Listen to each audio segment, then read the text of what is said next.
Welcome to another episode of Live with Laura. I'm your host, Laura Hediger, and this is a conversation I have been looking forward to for weeks. We are talking about cocktails and going to a bar and a community and having a really good time. But I can tell you, there's a difference between just being a bartender and really knowing what you are doing. And our guest today really knows what she is doing. She's just been in the St. Louis community for less than a decade, and she has made her mark. We are so happy to have the co-owner of Platypus, Meredith Berry, here in studio. Meredith, it's so good to see you. Hi, it's good to see you too. As we record this in real time, it is 10:30 on a Thursday morning. I'm gonna guess Platypus doesn't open at like 8 a.m. No. What are your hours at the bar? So we're open on the weekdays at 5 p.m. till 1:30 in the morning. And then on Saturday and Sunday, we're open at 4 o'clock. Till 1:30? Yes, till 1:30 a.m. So when you are working, what time do you get home? What time do you go to bed? Depends on how busy it is. Mm-hmm. You hope to get out at 2:30 and you get out at 3:30. So probably like 4 a.m. Is when you go to bed? Yeah. So when do you normally wake up? 7:30 a.m. You know that's not the recommended 7 to 8 hours. I know. You're like, yes, I'm aware. Yeah. When I was younger, I slept much longer. You know, it was more like when I went to the bar, I was like, all right, I just had my breakfast. It's 2 o'clock in the afternoon, you know. Mm-hmm. But now, you know, I'm older and I wake up at like 7:30. I also let my dogs wake up. They got to go out. No responsibilities. It's a little different being a bar owner than just being a bartender now because you're always having something to do.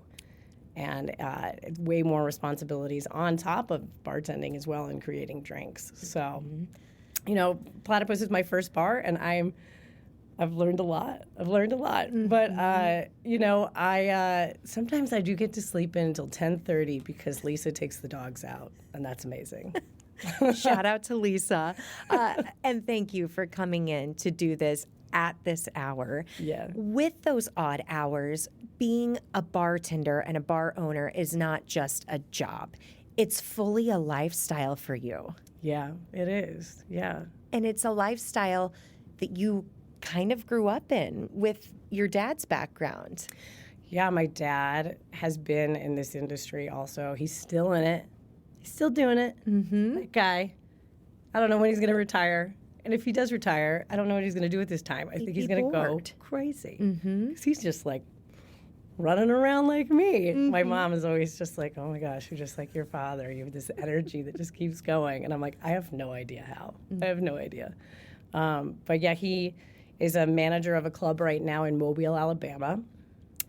And before that, he was in Greenville, South Carolina, and in Charlotte. So and then Boston for a little bit too. So we kind of jumped around with him when he was managing these country clubs. And he was just very good at like the food and beverage part of it, the people part of it. He's such a people person. So I remember when I was in middle school, I really wanted to work at the club. I think he gave my brothers jobs before me. Come on. And I just like really wanted to. And he finally like gave in. And because before that he would just be like, you're going to go paint like the walls and like the tennis courts. Mm-hmm. And I'd like put on my headphones and like, here we go. Headphones, CD. Does anybody remember that? Yes. Mm-hmm. Oh, I sure do. Yeah. And I would paint, but then I finally got to like serve and work in the kitchen. And eventually I started bartending. I got to bartend. So what did you love about it? I liked, the energy. There was an energy about it that the people, getting to talk to so many different kinds of people. I remember I was just doing like the cocktail serving in the men's cigar lounge in the club, and this guy, Dean, was the bartender, and he'd been bartender for like a long time. Just like such a cool guy. And I was so scared, and he's like, Meredith, if I can teach you anything, you don't have to remember the name. Remember the drink to the face. Most important thing. Mm-hmm. And I never forgot it. And now I feel like I have this Rolodex in my head when I see somebody and it like pops up. The first thing is the cocktail that they've ordered from me. Mm-hmm. And it's like wild that just like happens. But I just like to have it, right? I see them and then I go, boop. Yes, and that means so much to them. Yeah. That you remember that about them. Yeah. People, I like making people feel special. I really do. I'm kind of like a little voyeur a little bit where, you know, if I make a cocktail or, you know, I'm like, how's it taste? I want to know. What do you like about it? What's different? Yeah. And I think as people are listening to this, you can go back to any bar or club, restaurant you've been to, and it's really the people who work there that make or break the experience. You could have the best meal of your life, but if it was delivered by someone who you know didn't want to be there that day and who made that known that they didn't want to be there that day, or you sit down at a bar and the bartender is short with you and snippy and you can tell how flustered they are, people remember that. And then when they think about going back to that establishment, maybe they don't because of the experience. Yeah. Yeah, absolutely. And it's hard. It's really... We're people. Yes. We're humans, right? Mm-hmm. So sometimes you can have bad days. Sometimes you can get really flustered because you're really busy and you're trying to juggle so many things. It's multitasking to the nth degree, and it's trying to have some sort of control in chaos, right? It's pure chaos. I love that. I think I like living in that chaos. Because it's also a loud setting. Yes. Even if you're in like a quiet cocktail bar, there's still a loud energy, right?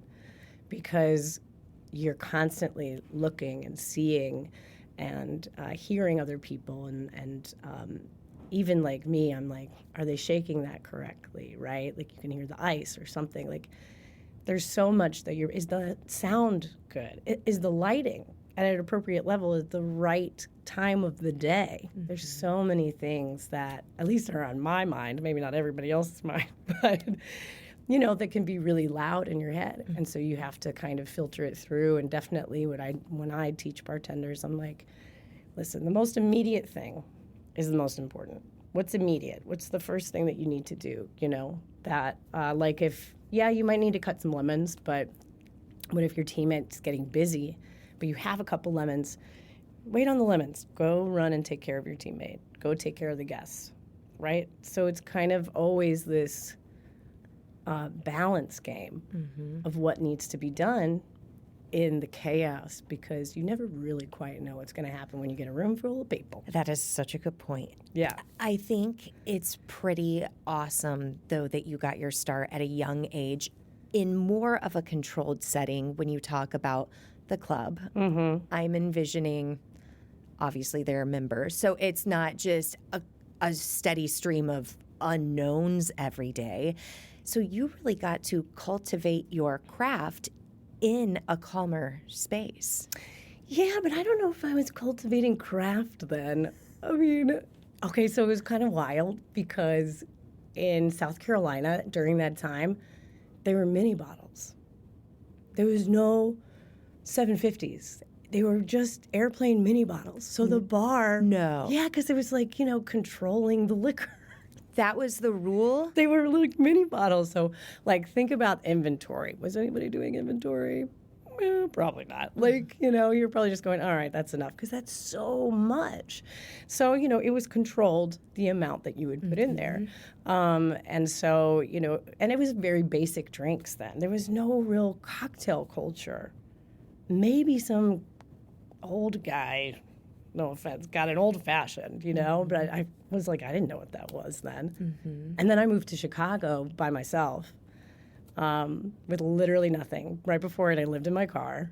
Whole thing. I went to college, and then I didn't want to, like, I just needed to, like, figure my life out. And I was, it's a long story, but I was living out of my car, and then I drove home, and I told my parents that I was just, like, going to move. My mom was like, "You're not coming back to live at home?" And I was like, "Nope." And I just, like, left my car to my brother, and I took 2 bags, and I went to Chicago. Why Chicago? I had a couple friends from college there, and I actually was doing theater at the time, and Chicago just seemed like something completely different that I had never experienced before, and they had great theater throughout it. And I'm originally from New York, and I thought it would be a little too hard, or I would be too close to some family. So I decided to go to Chicago and just do it on my own.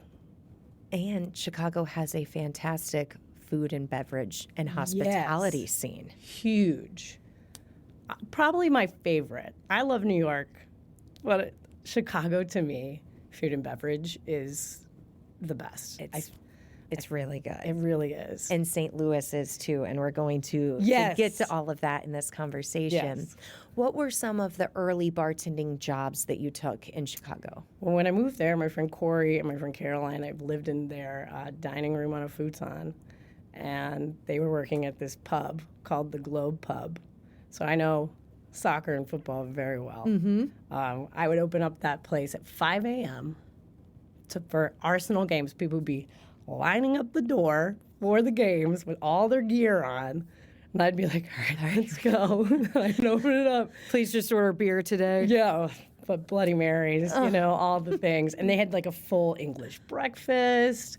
And that was back in the day when you had smoking sections, which was pretty funny. Mm-hmm. And I was totally like pouring beer, smoking cigarettes, like it was a vibe. Mm-hmm. And everybody was like, drinking Jameson, they would buy you shots. Like, it was a wild time. Mm-hmm. I loved every second of it. I remember the first margarita that I made was so bad.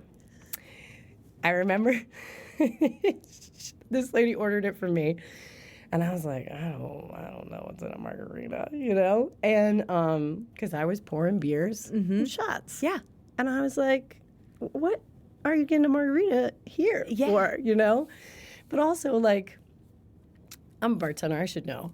But I made it, and she was like, oh, there's something wrong maybe with your sour mix. And I was like, yeah, totally. You want a beer?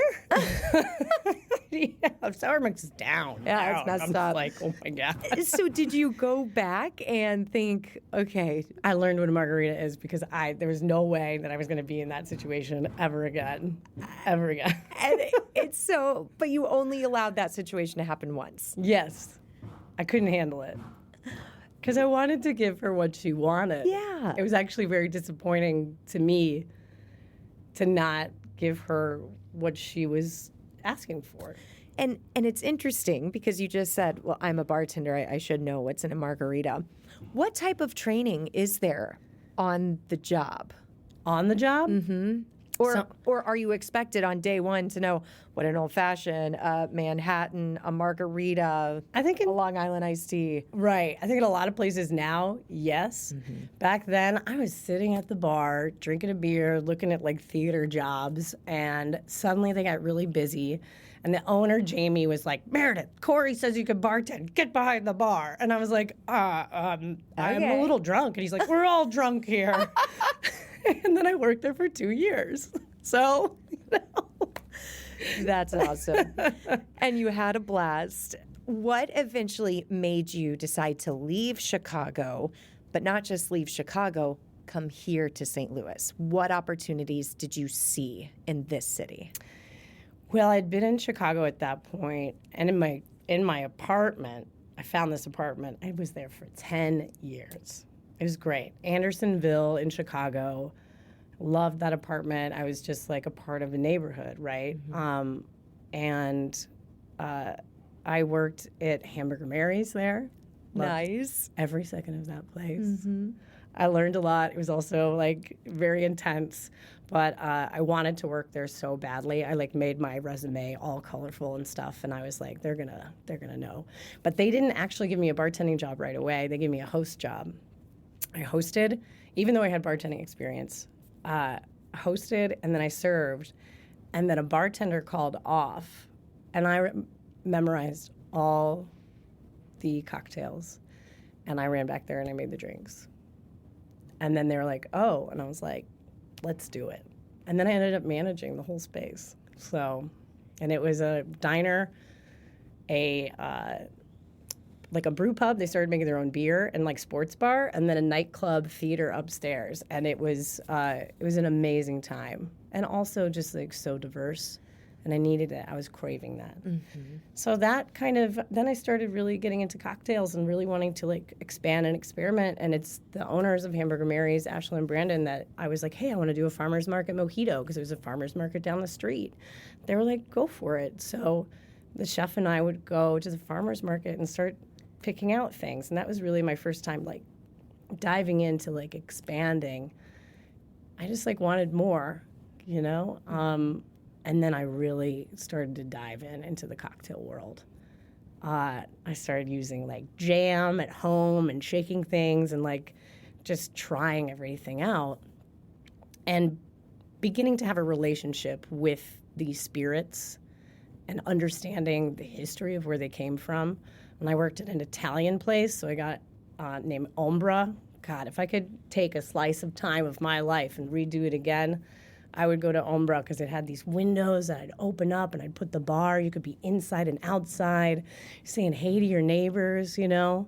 And I think that's also part of what interested me in St. Louis, too, is that, like, there was a community feel when I came here that I just, like, fell in love with. And it was a part of me that I loved in Chicago, too, and that I craved. Mm-hmm. And I had moved up into hotels. I always wanted to work at this bar called Sable, and I remember being there in the bar, and I was like, oh, I'm never going to work at a bar like this. And then they came to my bar at Ombra, and they, like, two of the head bartenders, and they asked me to come stage at Sable. I was, like, mind blown. And I went and I staged there, and I worked for free for, like, months. And I eventually moved into, like, while I was still working at Ombra. And then I went there and I started working for Kimpton Hotels and Sable, which was this bar that was like, I mean, the most massive thing that I've ever worked in. Mm-hmm. So many syrups, so many batches, scotches. You'd have to jump on top of the bar to go get like this scotch bottle that I've never seen before in my life. And I was like, what is this? So I gained even more of an understanding of culinary prep, the expansiveness of product and the flavor of everything, because they were like, you should taste it, understand it, know what you're using. And we tasted the syrups every day and the juices every day to make sure that they were good. And then I ended up going to Volume 39, which was a part of the Kimpton family, and it was more bespoke. And Jess, the lead bartender there, she brought me in. She asked me to come there. And then I was there, and I just was like, I belong here, right?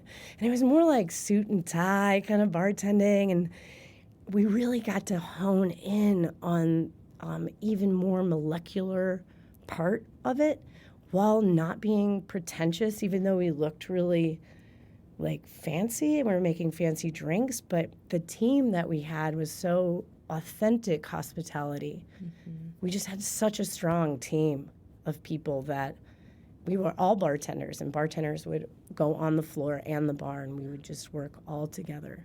And it was an incredible experience in teamwork and what it means to, like, bond so much. I'm still such good friends with everybody that I work with there. And that's really important to me. Mm-hmm. It was really, really close.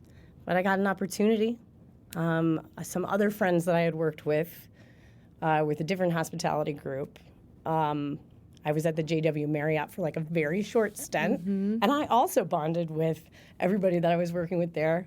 And they had gone to Hawaii to like open up a hotel restaurant in Hawaii, and they were coming back, and they were like, we're going to do this thing called the On God Art Hotel, and we want you to be the beverage director. Mm-hmm. And I was like, this is a big move.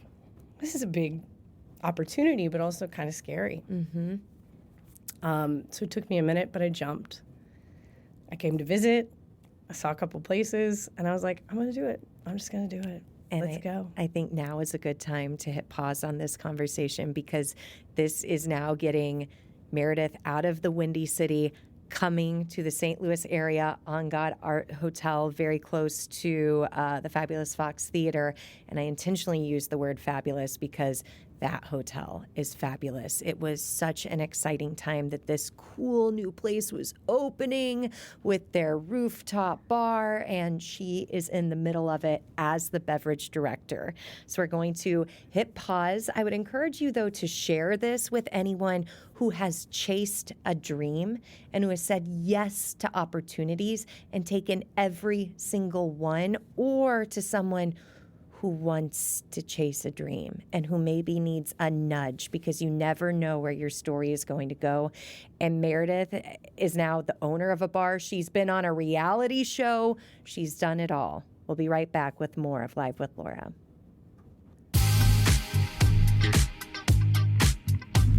Welcome back to all of you. I'm Laura Hediger, sitting across from Meredith Berry, who is a bartender, bar owner, mixologist, reality TV star, all the things. And Meredith, I want to start this conversation by asking you, what is your very first memory of St. Louis? Oh, wow.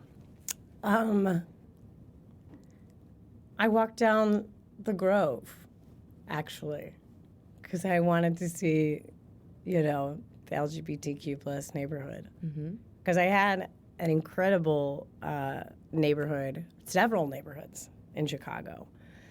And I was happy to see just like a lot of life down there. And that made me feel comfortable.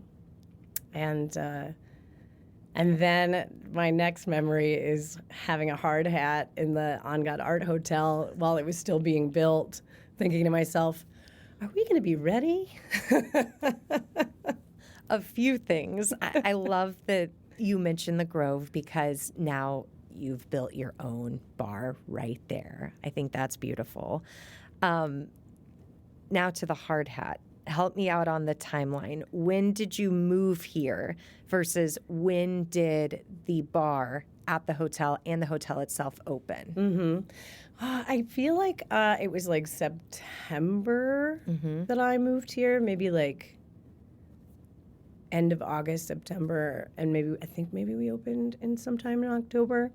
When we were getting the beverage program, everything together, even the food, everything. We were actually in the church right next door in the basement while we were waiting for everything to be like finished. It's an interesting place to hammer out the cocktail list. I love it. Yeah.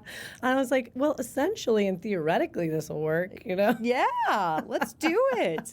And I had, luckily at the time, I had sommelier Denise Mueller, who's still here. She works for Sasha's. Oh, okay. Now. Yeah, and she did all the wine.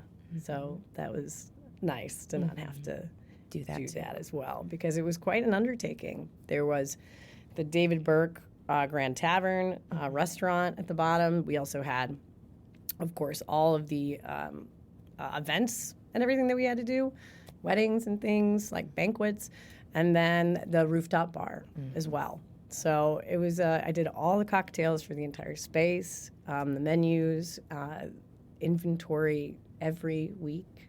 It was a lot of work. Let's start with the cocktails. So were there 10 on the menu, 20 on the menu, and you're coming up with creative names and the exact listing of the ingredients in a way that makes regular people understand what in the world this is going to be.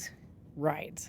Downstairs at the Grand Tavern, I made it a little bit more, I think I did all the names were based on theater.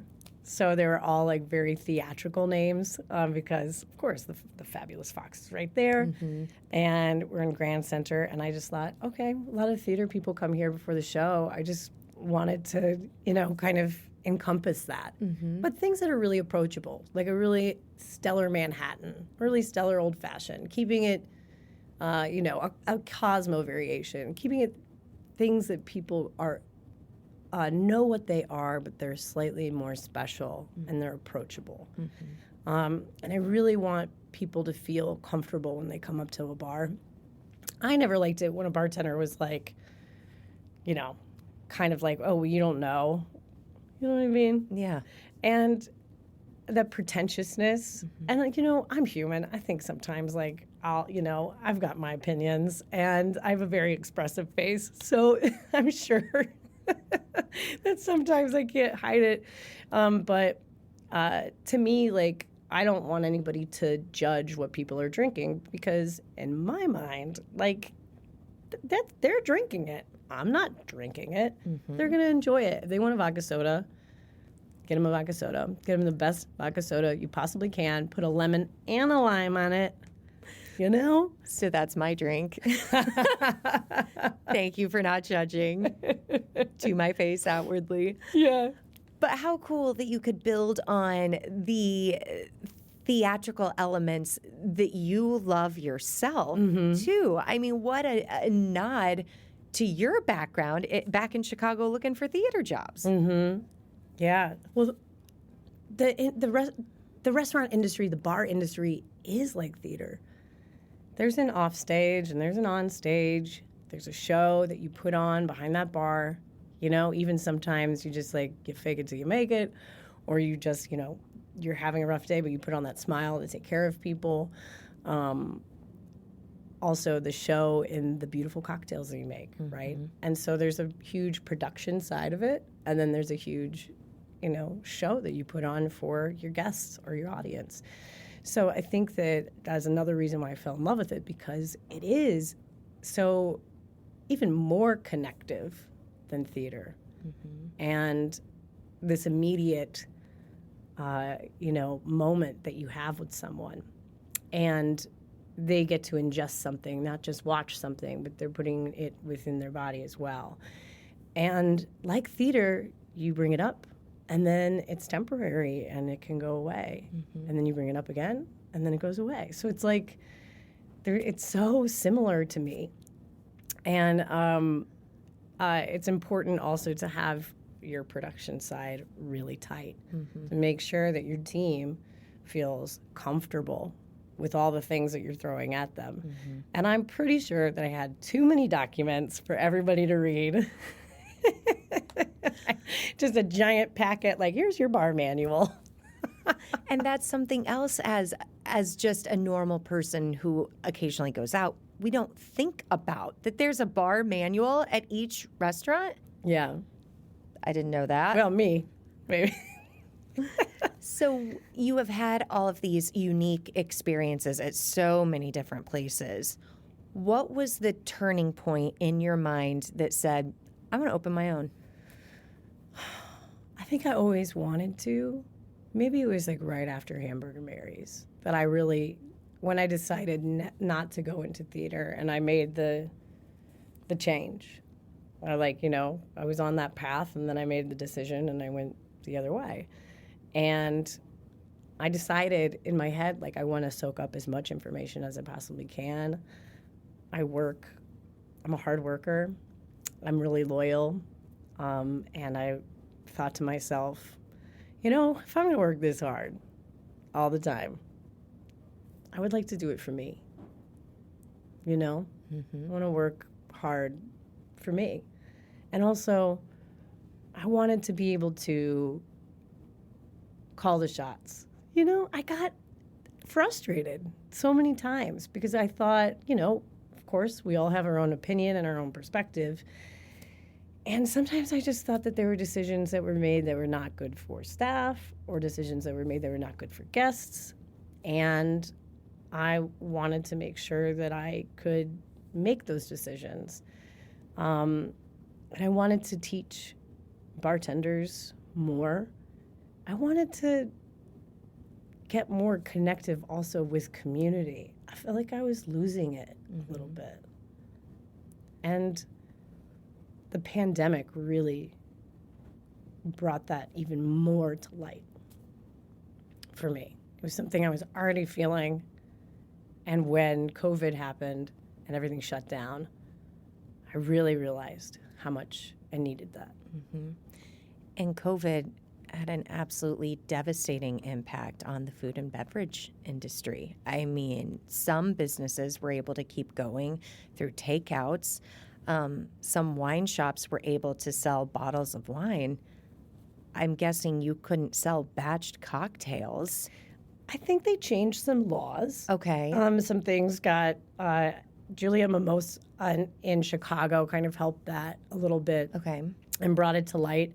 So we eventually were able to do that, but it did take some time. But just selling a batch cocktail to go, yeah, we did it, and it can scratch a certain itch. Like, I love making cocktails. I love being in the kitchen. I love making drinks and creating them. It's a happy place for me. But it can be so empty if there's nobody there to share it with. Yes. But bars and restaurants were still empty for a long time with social distancing. I remember just the few times we did go out in 2020 and 2021 that there were signs on this table saying no one can sit here and no one could sit there and no one can sit there. So you took a massive leap of faith to move forward in opening Platypus. What was that timeline? When did you open? It was 2021. In October we opened, but started in the summertime. And I mean, the opportunity came to me, and I was so scared because I put in all of my money, everything that I'd saved, as a bartender, which takes a lot of time. And you miss a lot of holidays, a lot of friend time, a lot of family time. So there's a lot of sacrifice that goes into that, right? And I did it. I just decided to jump and go for it. And we were still wearing masks. And I just kept thinking, are we crazy? I was like, is this crazy? Are we going to be able to do this? But I just kept going. And I just kept believing, like, we can do this, and here are the ways to do it. I'll go back and forth, just the person that I am, but I always like to focus on the solution. What's the solution to whatever's going on? I like the problem-solving part of it instead of focusing on the problem. And you intentionally, as you talk about community, opened the bar in the Grove for the LGBT community. Yeah, for everybody. And just because Platypus is every bar I've ever worked in mashed together. And if you walked in it and you knew Hamburger Mary Chicago, you'd be like, oh, I see it. You would see Kimpton's bespoke cocktail bar in there on our board that we change all the time. So if you see one cocktail on there this week, or the 5, right? Usually 5 on the chalkboard, it might not be there next week. And then a new one will pop up. And I love that element of constant creation and excitement for people, and the ability for every bartender to have a cocktail on the board. So that's a big part of the learning experience. And yeah, I want a safe space. I wanted a safe space and something that's different than just your typical gay bar, I want it to feel good for everybody. Platypus is like a yes and animal, So I feel like the bar is yes and. That is perfect because it's down the street from the improv shop. Yeah.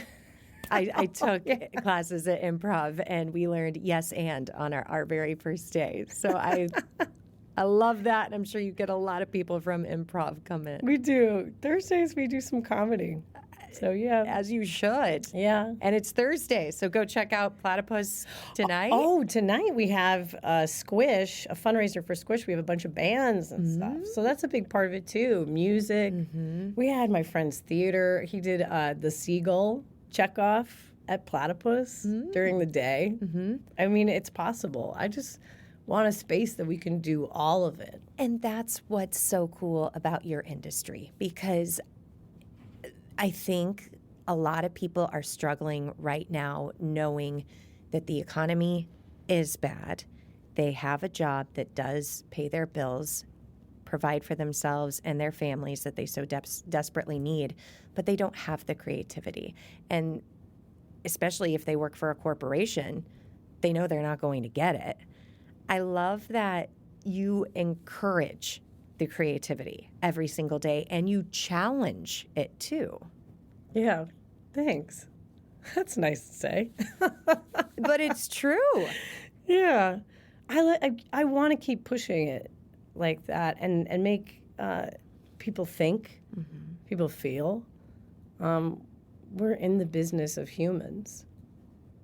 That's it. Whether it's about flavor making or just making somebody feel better that day or, you know, giving them a karaoke night where they could just like sing, you know? And that's such a beautiful way to put it.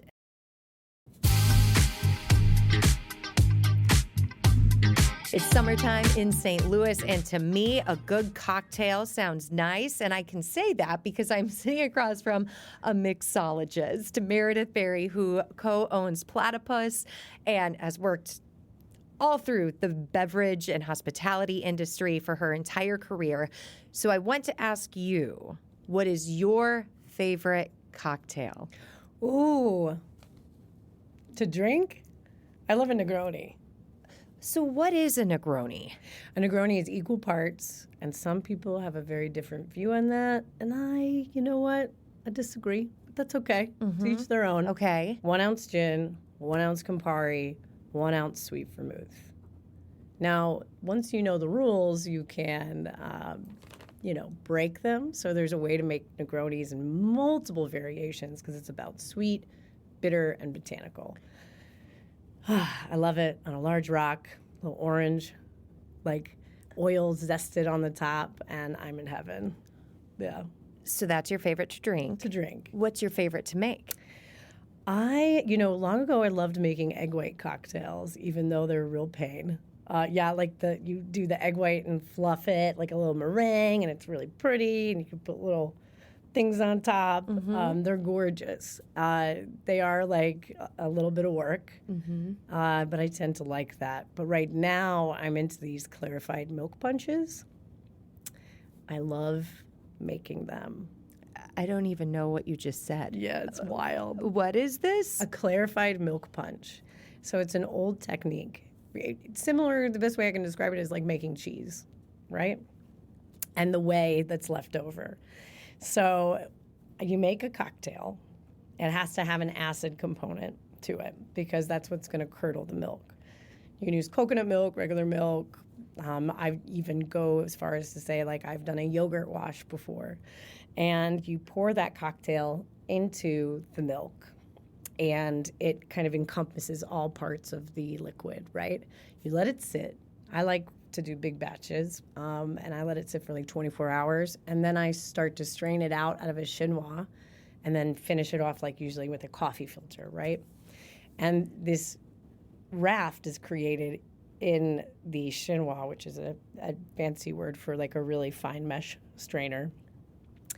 And what comes out, it starts in this disgusting form. It's really horrific.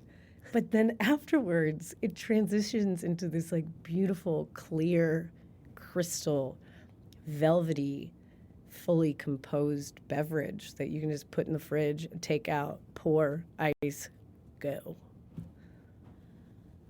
I am flabbergasted by all the words you just used. I've never heard anything like this, and it's so exciting to sit across from someone who kind of just geeked out on something they're so passionate about. Okay, so one more time. milk batch. Clarified milk punch. Clarified milk punch. Can you get it tonight at Platypus? There's a yogurt wash one right now. Yeah. Let's all run, not walk. I am so intrigued. Yeah, that one's really good. Do you ever just have a beer? Yeah, all the time. All the time. So what's your go-to beer? You know what? I really like the Brewligans from Second Shift or Urban Chestnuts Underdog. I just like to crack open a real easy, not much flavor, sparkling barley water, you know? Because I deal with flavors all the time, and sometimes I just don't want to think about it. And with all the flavors you deal with, I'm guessing it is an occupational hazard if you come down with a cold that impacts your taste. 100%. Oh, man, during COVID, I was like, please, no, I can't lose my son. Yes. Oh, and did you ever? I didn't. Okay. I didn't. Okay. I feel so fortunate because that I would have lost my mind. My nose, I smell everything. I even smell like after something's washed, I'm like, is that clean? I'm like crazy. I smell Cambros all the time and containers. Yeah. But with the smell, without a doubt, there are people who order wine at the bar. That would be me. It's just easy. I don't have to think. I get that. I know we're supposed to smell the wine. Are we also supposed to sniff our cocktails first? Yeah. Aromatics. Yeah? Yeah. Okay. Yeah. It's so good. Even if I just order my vodka soda, should I still be? Hey, I think if you're getting a little lime on top, that lime zest and that lime that you just squeezed is going to create aromatics and impact your olfactory senses, which then impact your taste buds. Okay. Yeah. And even the bubbles in the soda water act as kind of a feeling of citric acid. CO2 has kind of that effect on things. So there's a science to also how much vodka you put in, how much soda, and maybe even a difference of soda. Different soda waters react differently, different pH levels. It's pretty cool. You are now in a position where you hire people, and some days, unfortunately, you probably also have to fire people. Yeah. If someone is interested in becoming a bartender, what are some skills you look for when you're in the hiring process? You have to care. I mean, honestly, I could teach anybody anything, but you have to care. Because you can't teach caring and you can't teach a good attitude. No, I can't. I can teach anything. But that internal, I try my best to find a way to show them where the motivation comes from within, to have a natural reaction of a guest to take care of them and a desire to take care of them, but also taking care of themselves. So I also say, and their teammates, set everybody up for success. When you care, your natural motivation is to set everybody up for success. And that includes yourself too, right? And that's something you have gained through years and years and years of interacting with people every single day. And I'm guessing you were also born with it. Maybe. Yeah, I mean, I guess I'm probably naturally inclined for people pleasing, probably. I'm also a Pisces, so I'm a little fishy. Sense of fish. So a shout out to all the Pisces who are listening and watching right now. As we close out this conversation, I think we also need to talk about the fact that it's a really hard time for the economy right now. People are dealing with very high gas prices. Everything is going up. The cost of the goods you have to get to supply your bar, I'm guessing, are going up. Why is it still so important for people to come and connect over a cocktail? Yeah, I mean, I know that it's cheaper to, enjoy and imbibe at home. And I think that's important to invite your friends over and imbibe and have a great time in your other safe space. But it's important.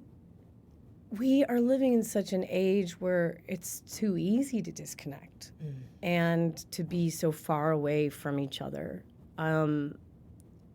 Even after the pandemic, when we wanted to bring people together, the world has massively changed. And everybody's got DoorDash. You don't have to go and sit at a restaurant.